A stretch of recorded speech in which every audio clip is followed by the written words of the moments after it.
Amid our focus on climate change, time now to look at how it is likely to exacerbate the spread of infectious disease as global temperatures and extreme weather events increase. That has been explored by the WISH Climate Change and Communicable Diseases report and this forum panel discussion.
Hello, everybody. It's another welcome from me, Stephen Sacker. I'm in London and I'm delighted to say I am hosting another WISH forum, this one on climate change and communicable diseases. Now, you may earlier have seen me chairing a fantastic discussion on climate change and health. It was a broader discussion of the general challenges being posed to health leaders at every level by climate change. This time around, we're going to be much more specific. We are looking at climate change and communicable disease. Now, in a funny sort of way, despite the reality of a world wrestling with COVID-19, we ought to just spend a moment celebrating the fact that in the last few years, the world as a whole has achieved quite a lot in terms of reducing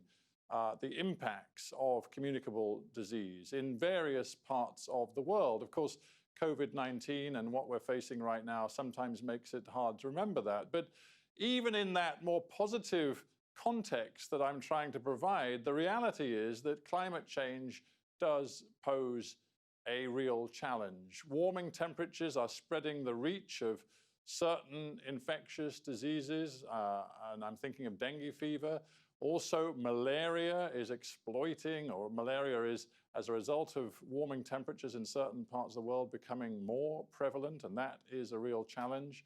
We also see the impacts of population migrations as a result of climate change. That too, population movement, making it harder to control some infectious diseases. And of course, we have the extreme weather events and the dislocations caused by them, which again has real impacts on our ability to control communicable diseases. So that is the context in which we are going to have this discussion. I should say, of course, a big thank you to the whole WISH team and to the Qatar Foundation for having me back to stage this discussion. But I also want to give a special thanks to specific partners we have on this forum. So a great deal of thanks to our partners in Qatar's Ministry of Public Health, the Hamad Medical Corporation as well, and the Primary Healthcare Corporation, all important sponsors and supporters of this particular forum.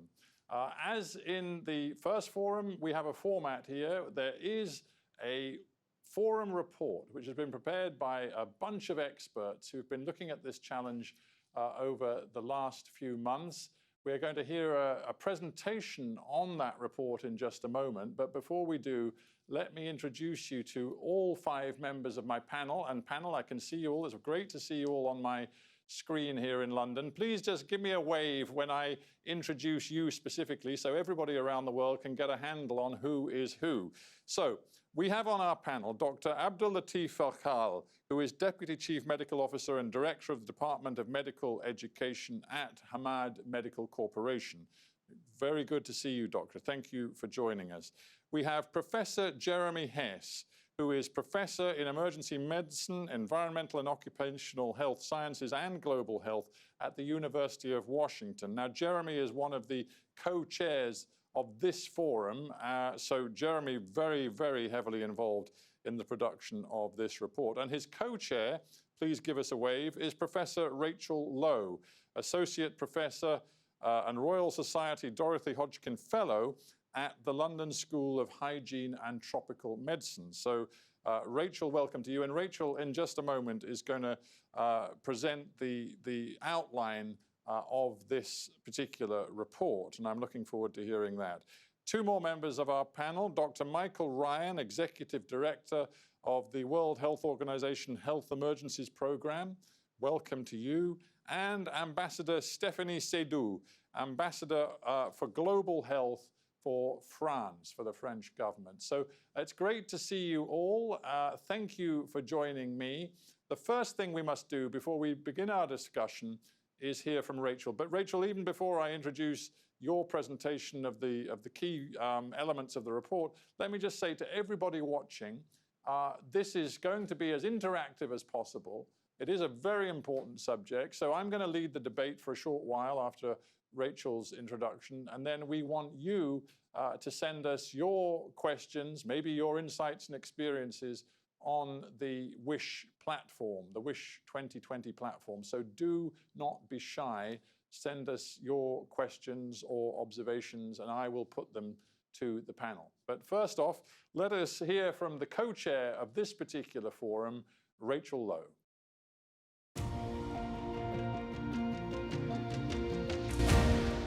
Hi there, I'm Dr. Rachel Lowe, an Associate Professor and Royal Society Dorothy Hodgkin Fellow from the London School of Hygiene and Tropical Medicine. With Professor Jeremy Hess, I have co-chaired this special collection on climate change and communicable diseases. Climate change has been recognised as the greatest health challenge of the 21st century. Climate change is causing the emergence and re-emergence of many infectious diseases of public health importance. And warnings that have been issued over recent decades have been mostly ignored by governments, and climate change is generally low priority for most funders. Climate change impacts infectious diseases in many different ways, through ecosystem changes or through disruption of disease control efforts. We've seen increases in malaria in tropical highlands in Colombia and Ethiopia. We've seen the expansion of arboviral diseases, including dengue and chikungunya, which are extending into more temperate regions, and also an increase in tick-borne diseases and also West Nile virus in Europe. There are many gaps in the evidence base linking climate change to infectious disease.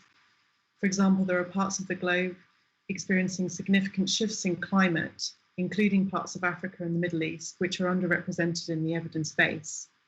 There is a limited amount of research on the role of interannual variability as opposed to long-term climate change projections related to disease risk. And our understanding of how climate variability impacts diseases with a strong seasonal cycle is understudied, and this is really important for developing early warning systems. We also need to improve our understanding of how extreme weather events such as floods, droughts, and tropical storms impact both the timing and intensity of disease outbreaks and hinder response efforts. Our report outlines 6 strategies to build resilience and mitigate the impacts of climate change on infectious diseases. These include leading by example and reducing the carbon footprint of the health sector, increasing funding for climate and health research, and framing the problem with a transdisciplinary lens to increase our chances of developing the most innovative solutions. Incorporating environmental information, including Earth's observations and seasonal climate forecasts into public health practice, will give us the opportunity to improve decision-making processes. We need to invest in decision support modelling tools and communication strategies with a focus on community engagement. And importantly, we need to build human capacity in data management, integrated surveillance and leadership, with equity, diversity and inclusion at the heart of this endeavour. The COVID-19 pandemic has showed us the consequences of unheeded warnings. Years of inaction on climate and health are likely to result in even more dire consequences. A wait-and-see approach is short-sighted and invites unnecessary risk. The global health community must align with the WHO and IPCC in their calls for action on climate and health. Time is short and options are increasingly limited. Strong action must be taken now.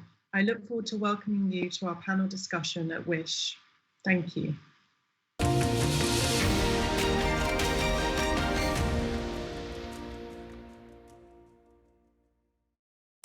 Well, there you have it. Rachel's opening remarks really do emphasize just how serious an issue this is.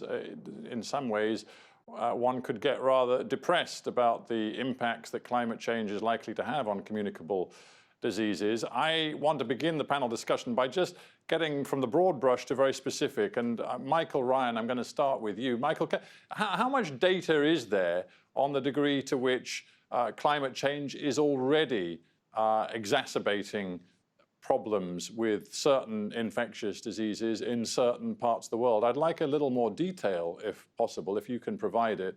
And also, Rachel, interestingly, she said in the course of that presentation that it's clear there are problems, but it's also clear that governments over years have ignored warnings. So I'd like you to give me a sense of how sort of aware and woken up, if I can put it that way, governments and public bodies around the world are to this long-term impact of climate change on infectious disease.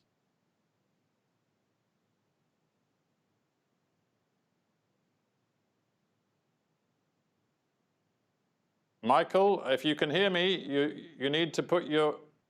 Yeah, Michael, you need to unmute yourself. There you go. I'm muted, yeah. For me, it's almost like 10, 18-wheeler trucks heading down different roads to a central point. The climate change, the weather events, population density, movement, inequity, human rights, everything is converging. And in a sense, the infectious diseases, the epidemics are an outcome of those forces, both forces in the environment, forces in socioeconomic development, globalization, and many other things. But the reality, going to your first part of your question, is we are definitely seeing increases in weather-related epidemics. Rachel has laid out many of the issues that are affecting climate. Tends to drive the range of infectious diseases.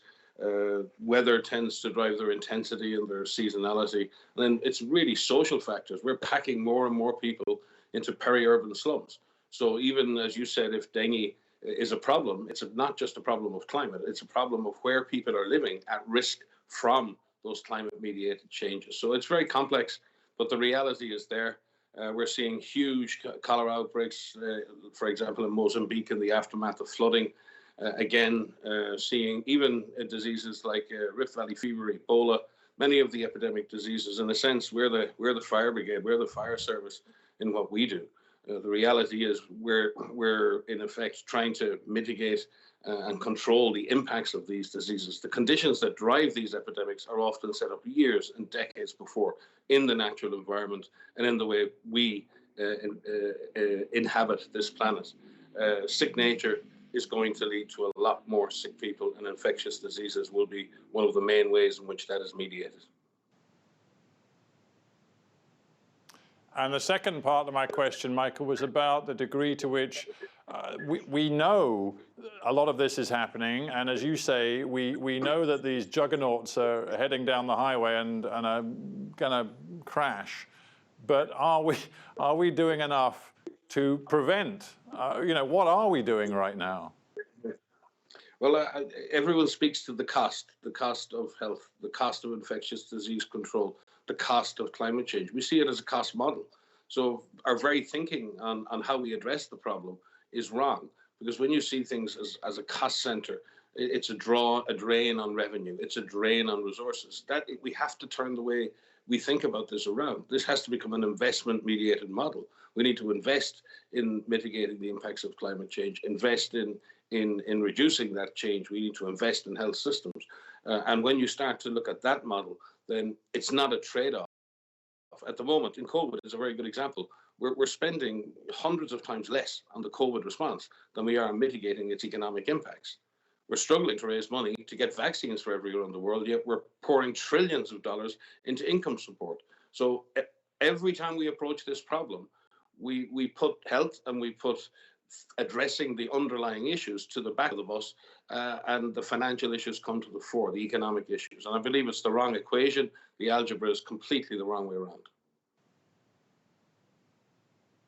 Well, that's a very powerful statement, and the best thing for me to do is put it straight to Stephanie Seydoux, if I may. Stephanie, you're the ambassador for global health for France. Are you getting the balance wrong in terms of the way you look at the challenge of healthcare, but particularly infectious diseases? And do you need to recalibrate the equation when it comes to the assistance and investment you make around the world? Well, thank you very much for the question and for giving me the opportunity to answer that. Indeed, very powerful comment by Dr. Ryan. Well, we can't say that the international community, and it's not the experience of France in particular, has not been immediate and strong as soon as the COVID outbreak came up. And I think what we've seen are really rather unprecedented levels of collaboration, capacity to actually gather together beyond the, let's say, traditional setup of governments, although it's been a government-led response through the G7, the G20 as well. Very strong leadership by WHO, which is a multilateral organization. And beyond that, also private sector, private foundations, civil society, or trying through, in particular, initiatives such as the Access to COVID Tools Accelerator, rise up to the challenge, which was to really gather as much, indeed, attention, financial support, and capacity to get us to finding the vaccine, the treatment, the diagnosis, and the health system responses that were needed in accelerated time. Now, obviously, if we balance out the amount of financing which is needed for that and what has been gathered so far and compare it to other expenses, which or rather investments, to take up Dr. Ryan's terminology, which were poured into the also very much needed economic response, yes, there is a gap. However, I believe that the way that that's been approached has indeed been one of an investment model within the ACTA initiative. What's been put forward is an investment case. So I'm not saying we're there yet at all, but and that was really my main point, is that we've had to, in a really accelerated crisis mode, find new ways of addressing the issue of COVID and address it in a way which remained as much as possible coherent with strong commitments to other priorities such as climate, of course, and other SDG-related priorities such as education and gender, for instance, and tackling inequalities. So that's definitely at least been the focus of my government. I'm not saying we are, everything is perfect, not at all, but it's certainly been a concern to act as fast as possible in a collaborative, multilateral and efficient way, and do so without putting one emergency, the health emergency, at the top of our priorities to the detriment of others. And maybe just to finish on this point, say that there's been a big event last week, the Paris Peace Forum, and the focus was indeed on health, how to escape that issue, and took the opportunity to, I hope, relaunch interest and advocacy to gather enough financing for that response, the one to accelerate access to COVID tools. But the focus was much wider, and indeed was on refocusing as well on the environment, on the necessity to address the climate challenge. And one last word to say that one action which was announced during that event was the launch of the One Health high-level expert panel, so promoting the One Health vision of a multidisciplinary approach to health and environment challenges, and doing so at a level, and the objective of that council is to raise awareness and provide reliable and visible information to, at the same time, well, hopefully advise governments and fight the infodemics, which we've seen, unfortunately, too often at play, pretty much on the model of the International Panel on Climate Change, the IPCC. So a few elements of response. Indeed, this is the time to transform the approach to health into an investment case rather than a cost-driven narrative. I agree. Yeah, well, I don't think anybody would quarrel with the need for a greater investment focus on this challenge of communicable disease in an era of climate change. Having got sort of a global overview there from Michael and Stephanie, I want to get more local now. Abdul Latif Al-Khal is Director of the Department of Medical Education at Hamad Medical Corporation. So your focus is regional and Qatari, obviously. I just wonder if you can tell me about the linkage you see where you are between climate change and communicable disease. And I'm thinking the region, not just Qatar, but the Gulf and the wider Middle East region. Do you see clear linkage? Yes, sure. Thank you. We always, thought that given that we are an arid, mostly desert region, that probably will not be affected by climatic change that much. But actually, we are seeing it already. In our region, we are already experiencing the effect of climate change with longer summers, milder winters, floods, and more frequent sandstorms. Here in Qatar, particularly in Doha city, we are highly susceptible to uncertain, chaotic, and extreme weather events as a result of climate change. Cities in Qatar are particularly at risk because of their complexity and dense urban ecosystems. Our country has witnessed a rapid population growth, as you probably know, with rapid urbanization and increasing complexity of its cities. Doha, the capital of Qatar, faces climate change risks as we experienced during the past few years, with unusually intense and frequent rain, followed by flooding, where the streets flood with water.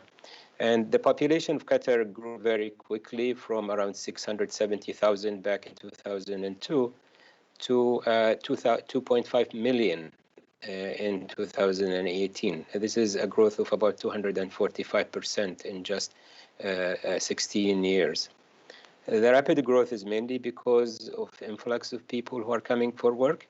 Many of those come from countries where vector and waterborne diseases are highly endemic. The ongoing industrial development and mega infrastructure projects, which reflect the economic growth in the country, have resulted in a significant pressure on our local ecosystems and consequently increasing our exposure and vulnerability. This is in addition to the fact that we are a coastal country and with coastal cities, which puts us at higher risk for climatic change and increasing sea levels. While some of the climate changes impacts will have a gradual pressure over time, such as the increasing temperature and the average sea levels, the increased likelihood and frequency of extreme weather variations, like the increasing intensity of heat waves and flooding, will require an immediate attention, and this should be a priority. While there are no reported indigenous cases of vector-borne diseases in Qatar in recent years, Qatar falls on the same latitude and as the rest of the region fall in the same latitude where malaria and dengue fever vectors are spreading. Therefore, there is a need for a robust surveillance and preparedness system to address any potential outbreaks, to assess the magnitude of malaria, yellow fever, dengue fever, chikungunya, Rift Valley fever, and West Nile infections that Qatar will be facing in the future. I think we should be investing more in this field. We should be doing more research that's peculiar to the region. I think there should be cross-governmental collaboration in the region because we share common demographics and geography. We need to direct more resources into research, into interdisciplinary training. We need to have more multi-sectoral approach and interdisciplinary approach to research, training, and policy making. We need to build more human capacity, and all of those things were very nicely reflected in the report. Recently, an assessment was done to look for mosquito vectors in Qatar, using morphological and molecular tools in collaboration with WHO and with our academic partners in Qatar, like Qatar University and Weill Cornell. And this provided some initial data, which shows that we mostly have the Culex and Anopheles mosquitoes in Qatar. So far, we don't have the Aedes and Albopictus, but probably it's a matter of time before we see them here. So there is so much that need to be done. Back to you. Thank you. Yeah, no, that's very interesting. So what you're saying to me is you believe that it is a very real danger that climate change is going to expand the range of some infectious disease into Qatar in a way that Qatar hasn't seen it before. So the question is are preventive measures already being put in place? Is capacity being built to cope with that reality now, as opposed to sort of waiting for it to happen later and then reacting to it? I think more needs to be done. I don't think we are ready to deal with a spread of the vectors of malaria and dengue and other viruses in Qatar and the region. Those vectors are already there in some of the countries in the region. We are worried that it's a matter of time before it makes it to Qatar. And I think much more needs to be done. I think much more preparation. And the first steps towards this have started, which is surveying the vectors in Qatar and seeing or coming up with a baseline. But there is so much more work now that needs to be done. At this point in Qatar, the region, only insecticides are used, or mainly insecticides are used to control vectors. These can be dangerous and they are not really adequate. So I think there should be more careful planning, there should be programs, initiatives, and there should be a multi-sectoral approach that involves public health, environmental sector, animal sector, agriculture, as well as academia. And I think that countries should not really work alone. They should be working together. So a country like ours should be working with all of its neighbors and maybe beyond that to try to leverage each other's experience and come up with a collective strategy. All right. Great. Well, Dr. Alkal, that's really interesting. And thank you very much for that perspective from Qatar on the challenges that you expect to come your way as a result of climate change. Now, I've saved Jeremy and Rachel till last in a funny sort of way, because you both have been intimately involved with the writing of this report. So we've had perspectives from the other three. We now want your perspectives. And Jeremy, I'll start with you. In my earlier panel discussion about the broader issue of climate change and health, there was a great deal of focus on the different vulnerabilities of different groups across the world, both within nations and across nations. So I'm thinking of the different vulnerabilities of the poor, whether it be poor nations or poorer people within richer nations, if you see what I mean. And then the differential vulnerability of children, of women, of indigenous peoples, of peoples who have been forced to move because of economic or political circumstance. Can you, as you reflect on your own report, give me a sense of where you see the greatest vulnerabilities as we discuss this issue of climate change and communicable disease? Thank you for the question and for the opportunity to present our report to the world.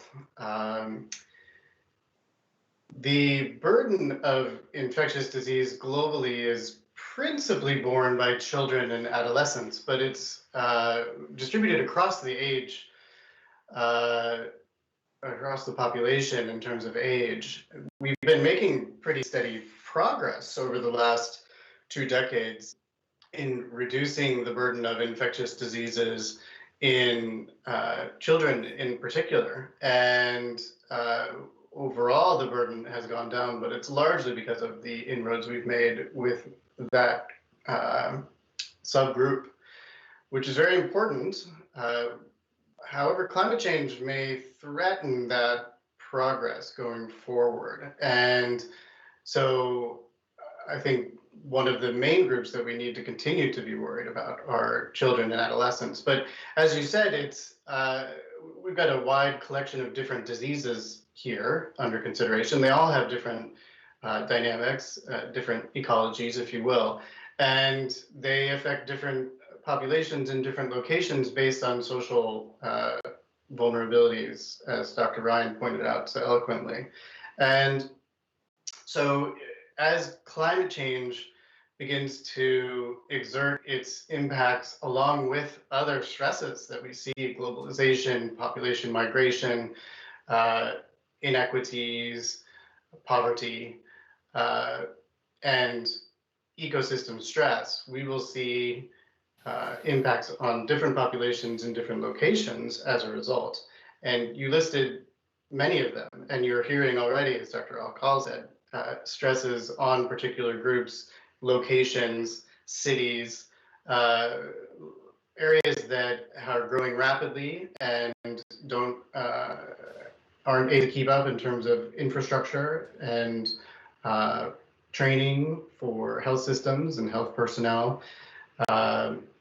And of course, as you mentioned, indigenous people, which in many locations are being impacted already by substantial environmental change and may not have access to some of the protective structures that are available to other groups. So unfortunately, the answer to your question is it depends. It's a very place-specific and path-dependent question.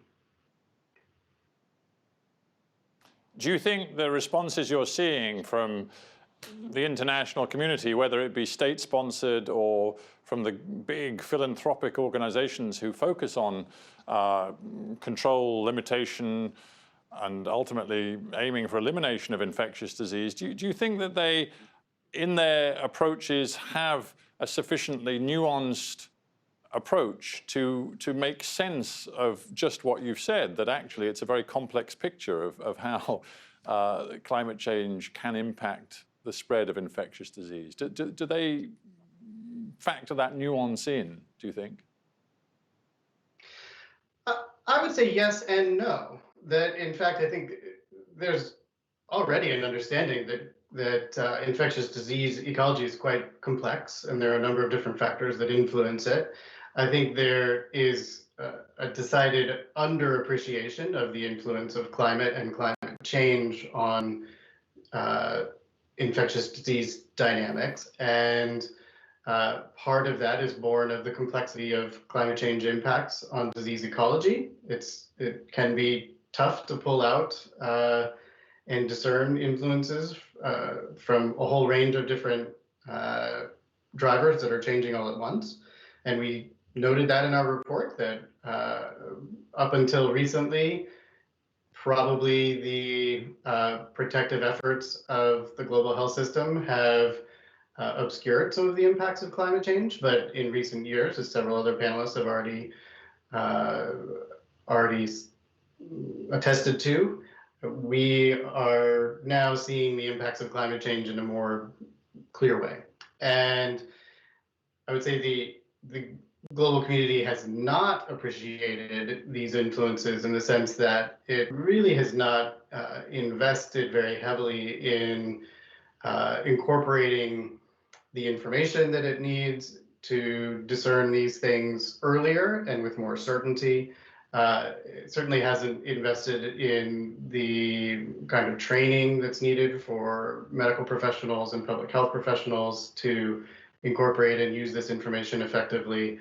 And it really hasn't invested in some of the tools that climate and health brings to the fore related to forecasting and scenario-based projections of disease burden that really can facilitate management and early intervention and reduce impacts going forward. So I think that thankfully, the underlying stance is we understand these diseases are complex. They have a lot of different drivers.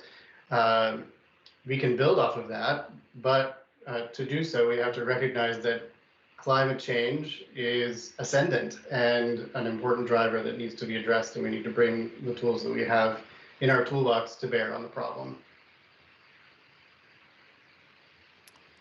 All right, thanks, Jeremy. Rachel, I want to sort of build on that answer a little bit.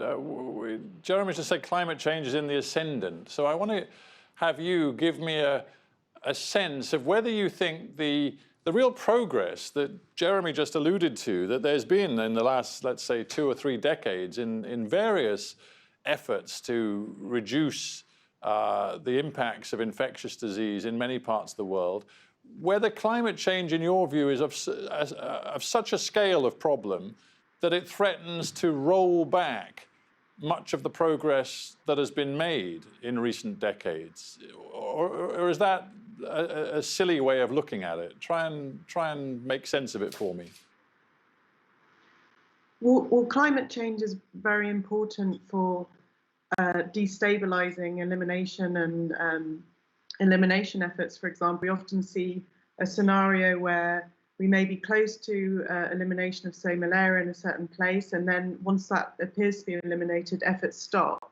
And then you have the combination of warming temperatures, migration. We're seeing a situation in Ecuador, for example, where we're seeing migration from Venezuela combined with warming temperatures, which is extending the transmission season of malaria. And if efforts to control these diseases stop, then we're really at danger of having a big resurgence. So I think that climate change is just one of the very important factors which needs to be understood. It needs to be addressed. We need to be mitigating climate change so that we can prevent seeing such devastating outbreaks of these infectious diseases. And climate change combined with globalization and the increased level of travel that's happening, it's really something that has to be addressed by governments and in collaboration with local communities.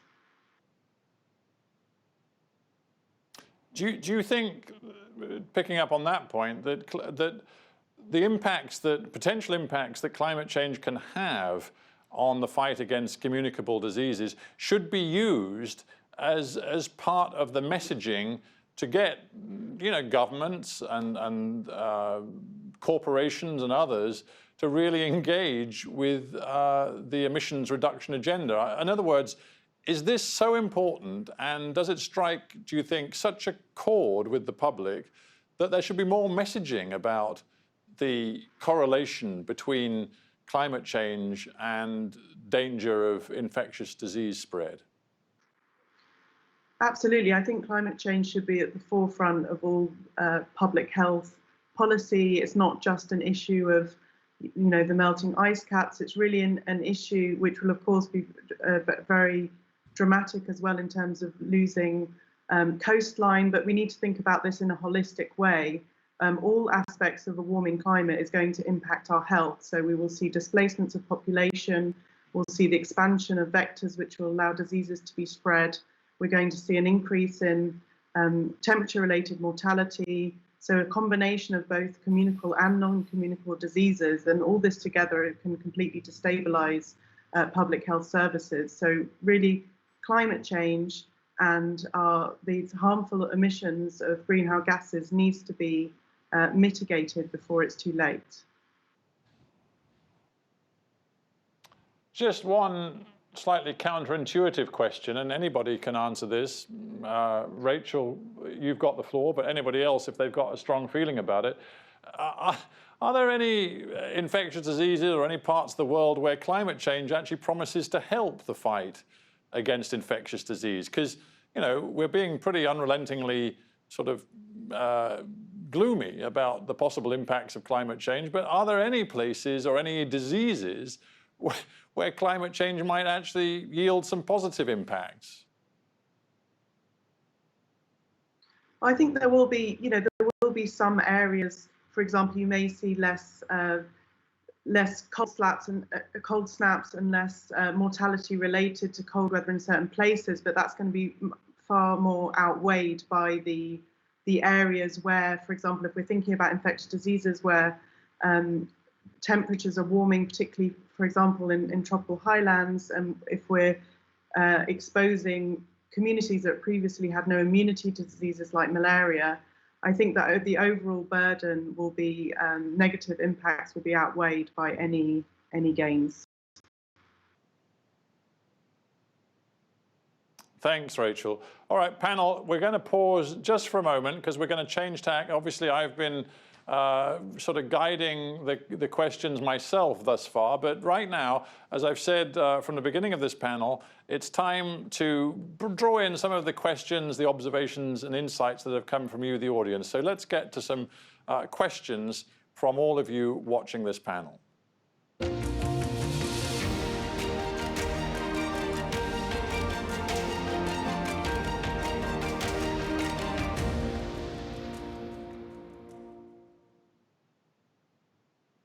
Okay, panel. Well, I dare say you're going to get much more searching and intelligent questions now because they're not coming from me, they're coming from the audience. So let's see what we've got. I'm just getting them here on my smartphone from people who are watching around the world. Okay, let's start with the first one. And again, actually, Michael, we haven't heard from you for a bit, so you take this one on. Question, do we have the capability to predict the next pandemic, or pandemics, plural, to enable the global community to either prepare better or to avert them? And that's come from Taufik Ashiru. Taufik asks a great question.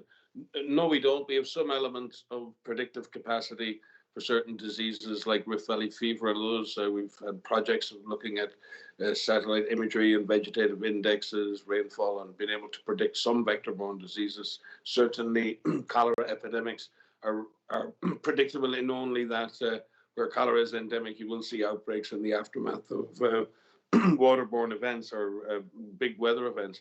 We are working ever more closely. We've set up a global system with many agencies to look at epidemic intelligence from open sources, bringing together all the epidemic surveillance community together. At the moment, we're building another ecosystem called EpiBrain, within which we have a project called EpiCast. And that's really our big problem in predicting real-time predictive analytics is pulling all of that data together. You know, with the current weather system around the world, all of the satellites, all of the buoys around the world of the sea, all of that data is collected and integrated and shared. And then that data is available to scientists to do weather forecasting, to do long-range weather forecasting and climate forecasting. We don't have that same integration on the infectious disease side. So we're working with a whole lot of institutions around the world, academic, the IT sector, building this, what we would call a new ecosystem for both collecting data, developing the artificial intelligence tools to drive the analysis of that data, and making that data available to researchers around the world. One of the biggest barriers for researchers in infectious diseases is not the knowledge of how to manipulate the data, it's actually accessing that data in a way that doesn't cost the earth. So we're trying to solve the three things at the same time, and we'll be reaching out to many people on this webinar and our two colleagues, Jeremy and Rachel, London School and others have been involved in initial discussions. We have to get better at predictive analytics for epidemics. But like weather, the more data you have and the better your analysis, the more accurate your forecast is. And therefore, we need to get much better at doing that. But that's going to require a significant investment. The reason we've invested so much in weather forecasting, because weather drives agriculture, it drives travel, it drives planning, it drives so many core elements of our economy. We've got to see that predicting epidemics and infectious diseases has got to get that same level of attention. And then when we do have that predictive capacity, we have got to prepare both to prevent and to respond to those. It's one thing knowing something is coming. It's another thing being able to do something about it. We have that chance of doing something about it, both from the bottom up side and the top down. Sometimes we're too technological. Our systems are saying, let's make the vaccine. Let's find the golden bullet, the silver bullet. And we tend to look for the unicorns that will solve all our problems. A lot of infectious disease preparedness and mitigation is at communities. Dengue can be averted as a major health problem if we give people living in slums the basic resources to clean up breeding sites. It's a community process. We've seen in COVID, countries like Thailand and others have used community-based approaches to really crush this curve of COVID. So I think we have to both look at this as a bottom-up initiative and a top-down. From the top down, we can bring the analytics and the prediction, but we must invest from the bottom up in our communities. Well, I dare say in a horrible, grim sort of way, COVID-19 has served a purpose in that surely it's focused the minds of governments and other key actors in putting the investment in that you say is required to fully integrate these systems to make the predictive capacity so much stronger. But Jeremy or Rachel, who clearly you do work around this, how long is it going to take, do you think, to get the integration that Michael's just talked about, to truly tap into all the capacities of AI and other data analysis and collection to get this integrated system going? Is it months, years, many years? What is it? Well, I think, it's a big challenge, and as Michael points out, in the weather community have been doing this for decades and have so much data at their fingertips, and that's a real challenge for infectious disease, being able to collate all that data and have it at your fingertips to be able to make accurate predictions. And it's a very challenging area as well, because when you forecast the weather, a different outcome can mean, a rainfall event could be good news for one user, but bad news for another. But, an infectious disease outbreak is always going to be bad news. So it's going to be a real challenge to figure out how we can, manage an EPICAST project it has many different connotations, and we'll have to think about, there's also ethics involved in collating infectious disease data. And it's going to be a big challenge, but it's absolutely something we have to do to be able to be ready for the next pandemic. And I would argue that absolutely, it's not necessarily it's more than months away, certainly, but it's not decades away. With the right intentions and the right agreements and the right investments, the data is already being collected in many health systems around the world, and it's a matter of addressing the ethical issues and privacy issues and making sure that we can aggregate that data and access it safely. And we've seen, as we've referred to earlier, pretty substantial improvements in global health over the last 2 to 3 decades. And a lot of that is because of very focused, refined, intentional investment in reducing risk factors. And we can do the same here. One thing that I would argue is perhaps a challenge that we didn't fully appreciate until COVID came around is the importance of governance and the importance of protecting perceptions of science. That goes hand in hand with building networks and building analytics and building forecasting capacity. If there isn't strong public faith in science and in governance of these issues, then whatever efforts we assemble are likely to falter. And unfortunately, we've seen that in my country with COVID and some others. And that's a challenge with climate change generally, and certainly something that the global health community is attending to and really needs the help of other sectors to build. Yeah, but I mean, that's an interesting point, because there are, you know, we know as a result of what we've seen in COVID, there are many people who are skeptical about what scientists tell them about the nature of the disease, and in particular the safety of a vaccine. We know there are substantial numbers of people who are wired to be skeptical, and there are also, frankly, a lot of people who are wired still, it seems, to be skeptical about climate change. So if you put the two together, and you possibly are beginning to see a wall of skepticism, which you guys are going to have to figure out how to overcome.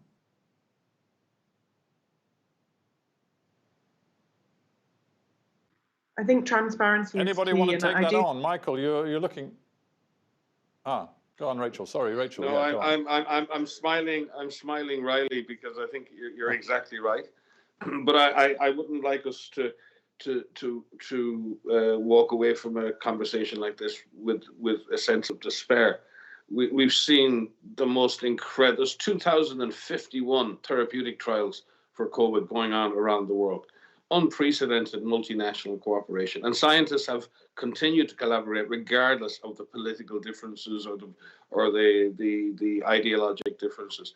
We've seen hundreds of vaccines in various forms of clinical evaluation. There are thousands of scientific papers literally coming out each day on every aspect of how we deal with this and how we move forward from this.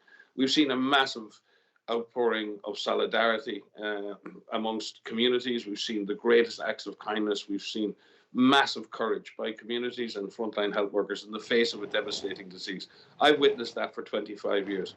I've seen frontline doctors and nurses, you know, deal with Ebola. I've seen untrained staff have to bury bodies. We've seen people fight malaria. We've seen people in cholera camps treating thousands of cholera cases per day. You know, we've seen local communities take action to protect themselves and protect their communities.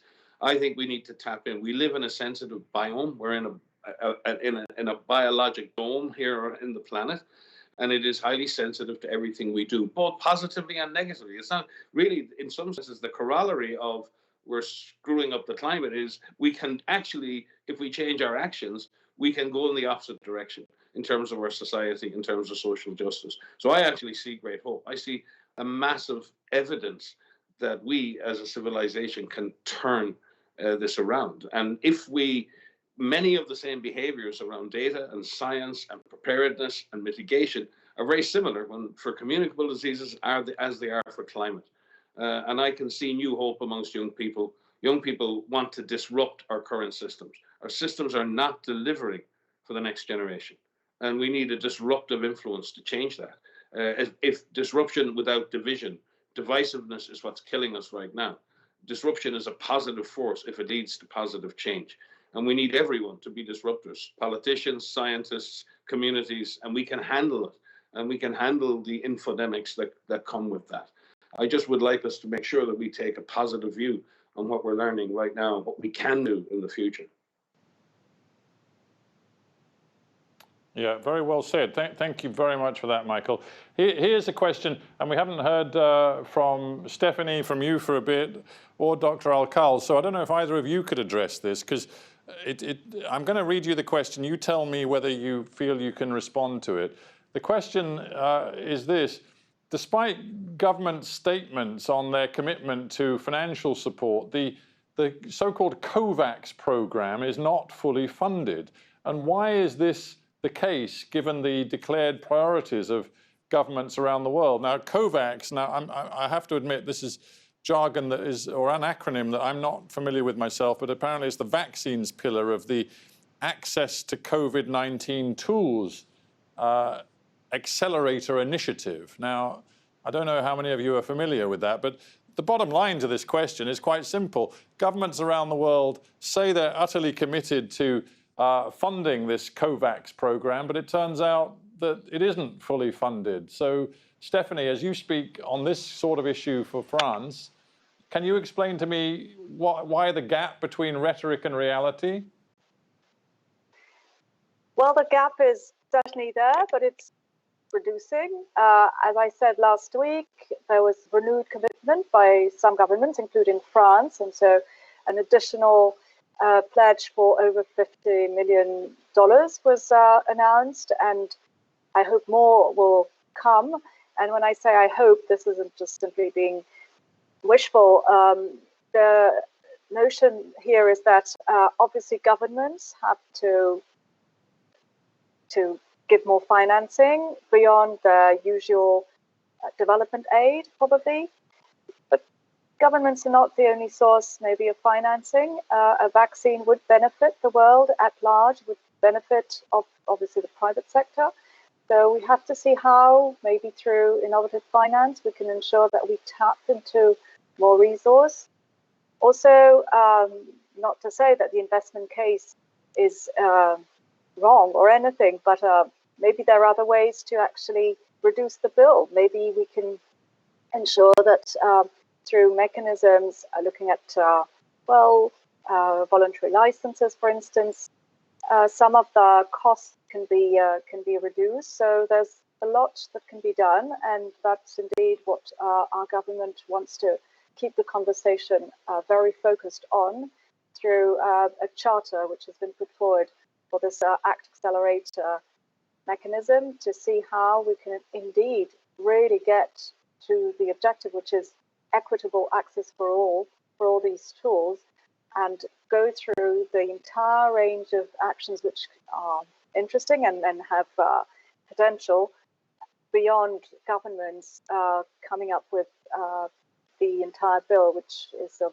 $35 billion, which, of course, they must rise to their responsibility. And again, many have, particularly Europeans, but there's still a long way to go. And so we really have to keep the mobilization at high level, and envisage all possible paths and alleyways in order to get to that to the target. Right, but as we look at the news of the first hopeful signs of a vaccine that might be rolled out late this year, early next year, and I'm obviously talking about the Pfizer BioNTech initiative.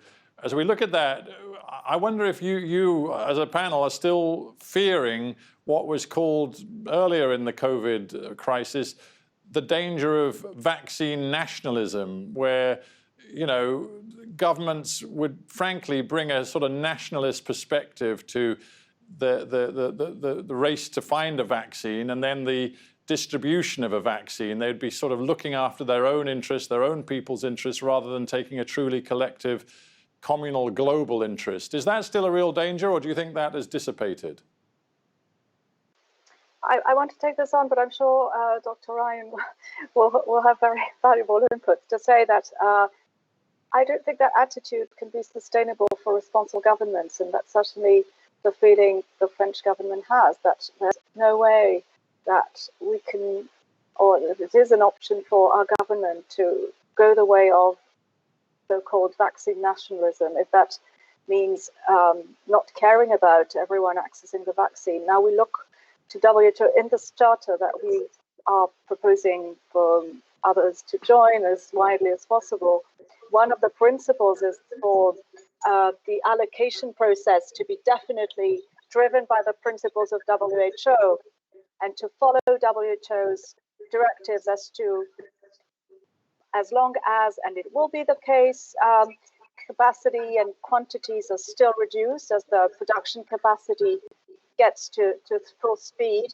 Well, where should the first doses go in terms of where will they be more efficient? And we completely believe that regardless of who pre-bought doses, well, they can keep some for themselves. And after all, Europe is currently very much at risk. It's one of the most affected, or Europe or the United States or some other countries have indeed a very intense pandemic going on right now. But then those doses can also be redistributed to others. And that's certainly a direction which our president said would be an option that France would definitely want to consider. So this is at least the point of view that I can bring forward on this issue. Yeah, if I could just add, I'll tell you what, Stephanie, I've just got... yeah. Oh, sorry. Yes, I'll tell you what, Michael, I don't want to get too stuck on COVID because I do really want, I've got some good questions here that we should squeeze in before the end of the session, and it very much is about climate change. And yeah, but 20 seconds, please. Go on, say what you want to say, Michael, then we'll... Yeah, no, but we want to vaccinate some people in all countries, not all people in some countries, and then we get to all people. That day goes back, actually, Stephanie knows this, to earliest conversations on this were actually between President Macron and with Dr. Tedros way back in April. And France has shown tremendous leadership right through the WAIT process, as has the European Union, Germany and others. So we are seeing tremendous leadership. It's getting everybody to get on board the bus and move this forward quickly. Over. No, thanks, Michael. That's important. Thank you very much. Okay, I do want to now go back to Qatar, if I may, and Dr. Abdul-Latif. So here's a question for you, because it's very germane to your professional life. How can young medical education advocates fight for the implementation of climate change and health as a sort of correlated set of studies into their respective medical curricula? There's a question from Thomas Petras. So he wants to know if that direct linkage between climate change and health, and in our case of this discussion, communicable diseases, whether that is now being put on the curriculums or curricula of medical schools to ensure that, you know, young medics, young public health people are now taking this very seriously. Yes, I thank Thomas for his question. I don't think enough is being done to inculcate this kind of those principles into the whether the undergraduate or postgraduate medical education curricula. I think this may be an opportunity to do that. Perhaps this should be taken at a global level, not at a country level, that there should be a call for early education, introducing this concept of climate change and the impact on health into the curricula, changing the attitude very early on among the health practitioners. And this is not only for medical education, but I think that should go beyond that. I think it should be included in public health programs, nursing programs, other health programs, and even in school curricula.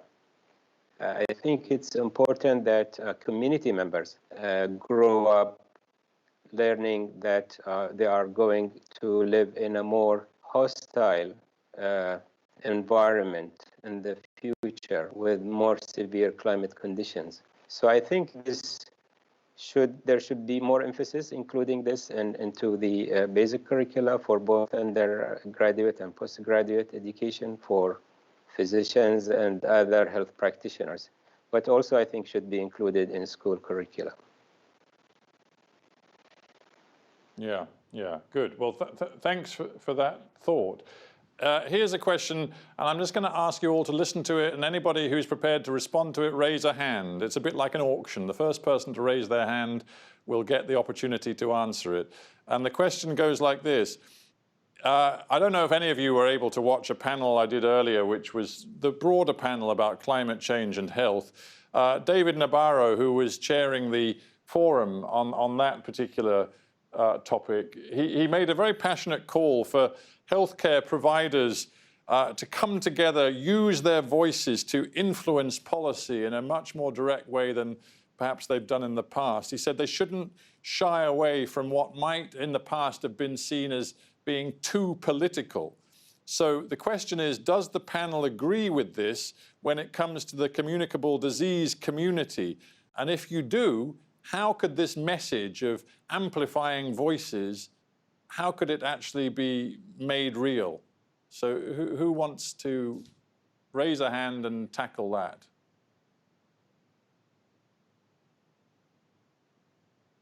don't all act like your hands have been glued to the chair. Yeah, go on, Jeremy. Well, I'm happy to set the stage for whoever else would like to contribute.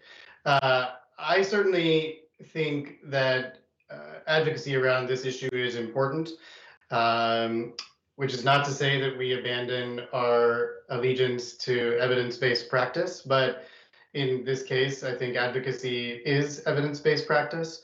And we're already seeing this. I think the community has come together through initiatives like the Lancet Countdown, which Rachel and I are a part of, and our engagement with institutions like the IPCC and advocacy at various levels. But I think it could be more strenuous, it could be more coordinated.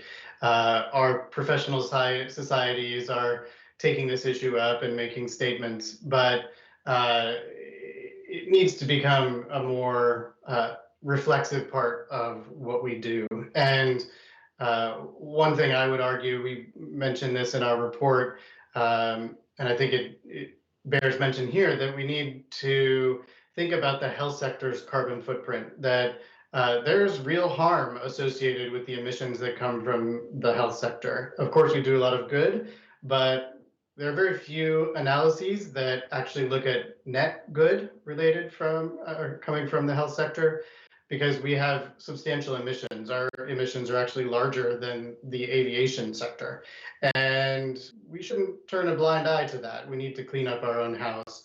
That certainly shouldn't be the only focus of our advocacy work. Our advocacy work needs to be around highlighting the dangers and also all the potential that we have if we work together around these issues. So, but I welcome others' perspectives on this.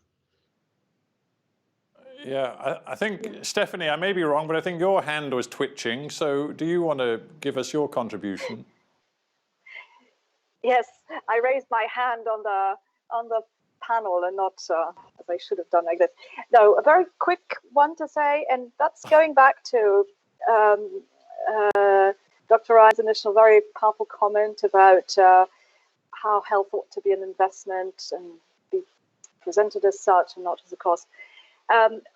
One aspect of that is giving health workers and care workers in general the right value, their right value in terms of salaries, benefits, place in society, and in many cases that really amounts to actually ensuring that health workers or community health workers, which we've mentioned before as being absolutely key, actually do get paid. And it's unfortunately not the case in all situations. And this is something which, well, I see as definitely as something to be worked on. There ought to be strong commitments towards ending unpaid work in that sector. Also, we know that a lot of these unpaid health or care workers are women. So we ought to be striving to getting this triple benefit of paying health workers correctly and ensuring that they work in right conditions, free from violence, for instance, or free from unnecessary risk. And this yields treble benefits: better health, better equality, and also, well, a better economic benefits. So that's one suggestion. Thank you. Yeah. Yeah, thanks, Stephanie. I've looked at the clock and we're running short of time, so I'm just going to squeeze in one more question. Michael, I'm going to ask you to respond to this one, but I want your pithy, concise response because we're almost out of time. And the question is, it's a very big one and it's an important one to end on, I think. Basically, will the Paris Agreement, that is the climate change accord struck in Paris, and we had Christiana Figueres on earlier, who was instrumental in reaching that accord. The question is, will that Paris Agreement make things better for health and in particular prevention of communicable diseases? It's a kind of simple question. I want a fairly simple answer, and it's from Sophie Albert. I'll give Sophie a very simple answer. Yes, unquestionably. Right. That's as pithy as it gets, Stephen. That's so short, you've taken me by surprise. Yeah, well, look, I'll tell you what, let's end on the word yes, because so often these panels end with something a bit bleak and depressing. So let us end with that wonderful word yes. And if indeed the Paris Agreement can be followed through on, the message from here is that it will undoubtedly help in the fight against communicable diseases across the world. So let's end with that thought. We are almost out of time. I always like just to have a little bit of a summation at the end, which involves, first of all, thanking my terrific panel. I can still see you all sort of smiling, mostly smiling at me from your various locations. It's been a real pleasure having you with me on this panel. I wish we could have done this in the flesh, because it's always so much easier without all those nasty time delays and what have you. But thank you so much. Jeremy and Rachel, congratulations on getting this forum report out there. It is very important, and I think over the last hour or so, we've managed to get at least a little bit of a flavor of both what's in the report and why it matters so much and how it fits into the wider climate change and health debate. So I thank all five of you so very much for that. I should also just note that the report is part of a wider collection with the BMJ. And if you go to the BMJ's website, go online, you'll find that there is much more material there that is relevant to the discussion we've had today. The only one thing that I will say in final summary is that I thought what Michael and others said about the importance going forward of integration of knowledge, of data, of international bodies, whether they be governmental or non-governmental. The more coordination, collaboration, sharing of data and knowledge that can take place, the more the fight against communicable diseases is going to be a winnable fight across the world.